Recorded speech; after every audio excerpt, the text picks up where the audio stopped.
পর্ব ৪ রাতের রাজা ফিরে এল। রাত ঠিক ১২টার সময় আকাশের চাঁদ কালো হয়ে গেল। বাতাস থেমে গেল। গ্রামের শিশুগুলো একে একে বেরিয়ে এলো নিজেদের বাড়ি থেকে। তাদের মায়েরা অবাক হয়ে দেখলেন তাদের বাচ্চারা মাটিতে হাঁটছে। তাদের দাঁত বড় হয়ে গেছে। তাদের চোখে অদ্ভুত এক শক্তি জ্বলছে।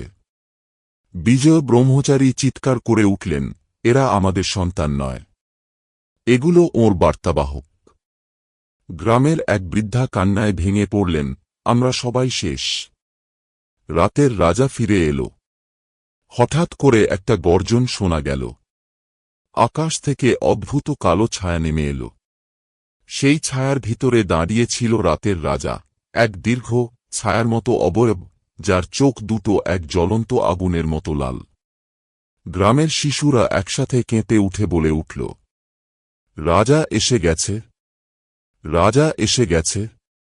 আর তারপরই কৃষ্ণপুরের বাতাসে ছড়িয়ে পড়ল বুক কাঁপানো চিৎকার।